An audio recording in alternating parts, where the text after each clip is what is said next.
Antes de tudo, Fábio, como que tu chegou até aqui? Como começou essa tua caminhada como defensor da liberdade? Beleza, turma? Muito bom estar aqui com vocês, agradeço o convite. A minha caminhada começou um tempinho atrás.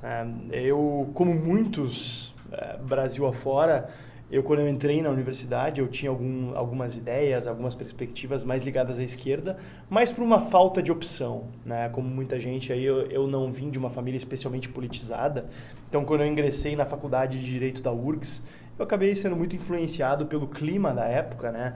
Isso a gente está falando do ano de 2003, e também pelo fato de que, enfim, para entrar na faculdade de Direito, até o cara tem que estudar muito história para o vestibular daquele jeito, né? Hoje, inclusive, a gente teve, eu recebi ali os prints da prova de história que falava que o Milton Friedman tinha apoiado o regime do Pinochet, o que é uma mentira deslavada, mas infelizmente para passar no vestibular as pessoas têm que passar por esse nível de doutrinação. E essa doutrinação foi muito forte sobre mim, inclusive, que não tinha à época uma maturidade intelectual para poder filtrar esse tipo de coisa, e acabei justamente sendo doutrinado nisso aí. Mas acho que felizmente eu sempre mantive apesar de, enfim, de eu acabar tendo essas ideias, eu sempre tive uma curiosidade intelectual que me fazia buscar outras ideias. E quando é que tu teve contato pela primeira vez ali com as ideias? O meu primeiro contato com as ideias liberais foi logo no início da faculdade. Eu felizmente tive... na época, lembrando, enfim, isso a gente está falando de 2003, 2004, praticamente não existia internet, não existia Facebook, tinha um início de um Orkut ali, mal o pessoal se mandava e-mail, então era um cenário muito diferente do que se tem hoje para a difusão de ideias, para a gente ter acesso a ideias diferentes. Mas eu comecei a ficar curioso ao ver pessoas que defendiam essas ideias. Em primeiro lugar, eu tive uma espécie de repúdio, assim, de me questionar, mas como é que pode ter alguém que defende essas ideias? Né? Então, isso acho que inclusive me dá uma empatia maior para lidar com o pessoal de esquerda. Votaste no Lula, então, em 2002. Votei no Lula em 2002. Fábio, revelações, hein? Revelações. Isso está gravado. Eu já falei... Não, eu falo isso. Nunca. Fábio, quem eram essas pessoas, Fábio? Eu já falei isso algumas vezes. Eu falo sem nenhum pudor. Eu votei porque, basicamente, era o espaço histórico para alguém como eu. Na época, enfim, vocês aí são basicamente da minha idade, lembram bem que tudo basicamente conspirava para aquilo. Cara, até a própria fraqueza do candidato do PSDB, que era o Serra, acabou conspirando para isso. Né? Em 94, eu fui fiscal do PT na eleição e chorei no centro de Canoas, no cordão da calçada, quando o Olívio Dutra perdeu. Que loucura, cara. Hoje é um dia de revelações. Eu de bandeira, caso gravíssimo. Eu na época era secretário-geral do seu Zona Livre Denúncia. Da URGS. E era muito vinculado a todo o movimento estudantil e chorei. Que decepção. Chorei.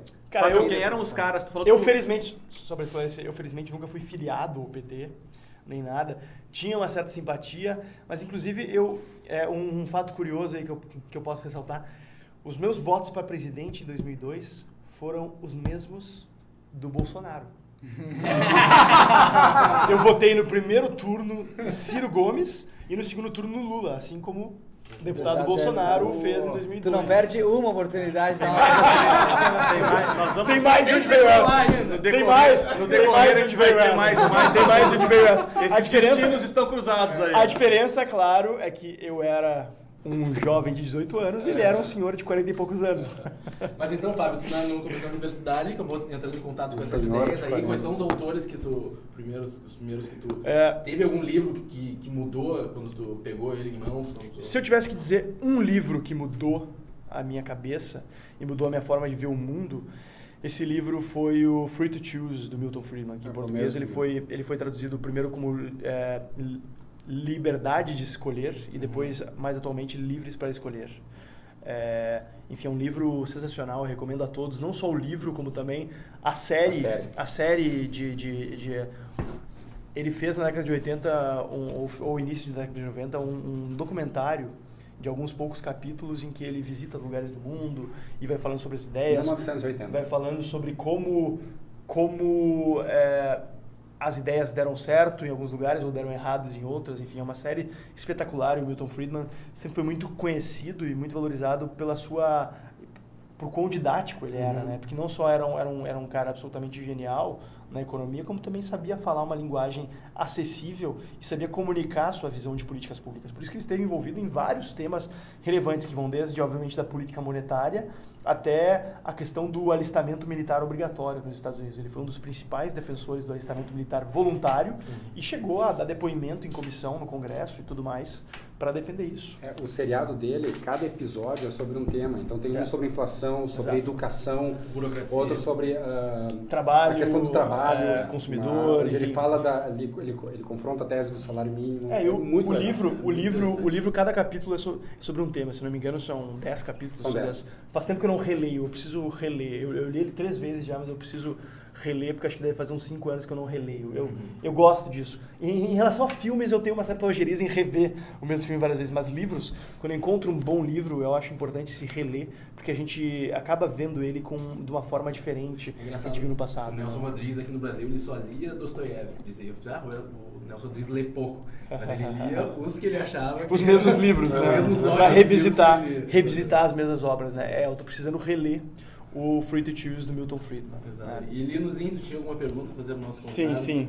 Fábio, mas então tu tá falando quando tu encontrou as ideias de liberdade. E quando tu começou a militar, a defender essas ideias de liberdade? Lino, assim que eu descobri as ideias liberais, ali as coisas passaram a fazer sentido para mim. Ali ideias e premissas das quais eu partia passaram a desfazer o sentido. Para mim, na verdade, o grande turning point, assim, o grande ponto da virada foi quando, em janeiro de 2005, eu fui no Fórum Social Mundial. E fui lá, não sei se algum de vocês teve a oportunidade de ir. Era tipo a Disneylândia da esquerda mundial em Porto Alegre. Era uma loucura. Exatamente. E eu fui lá, claro, fui nas festas e tal, mas fui também para ir nas oficinas e nas palestras.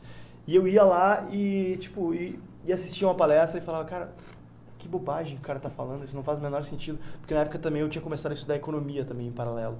Primeiro por conta própria, recomendo muito ao espectador aí, que tem dúvidas sobre questões variadas de política e economia, pegar um manual de economia, o manual do Mankiw, que foi o manual que eu comecei a ler também.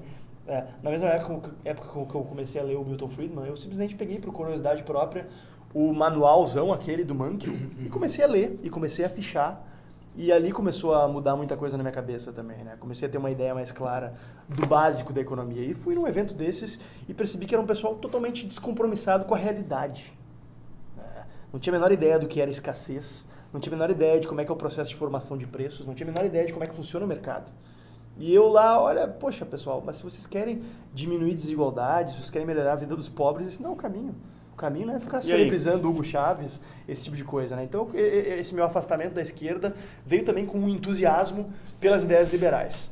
E aí, na época da faculdade, eu comecei a me envolver, criei meu primeiro grupo de estudos liberais lá e comecei a gradualmente me envolver mais. Na época, comecei a também, enfim, ter outros interesses acadêmicos. Mas o meu envolvimento realmente de cabeça com as ideias liberais se deu ali por volta de 2012, quando eu estava no meu mestrado em ciência política. Na época eu atuava numa empresa familiar que acabou sendo vendida na mesma época. Isso aí, de certa maneira, me possibilitou eu me reposicionar assim, em relação à minha vida profissional. E comecei a me engajar um pouco mais em iniciativas liberais, né? Na época eu fui diretor do Instituto de Estudos Empresariais, do Ordem Livre, ajudei a fundar o EPL, que hoje é Students for Liberty Brasil, aqui. Na época também, em meio à minha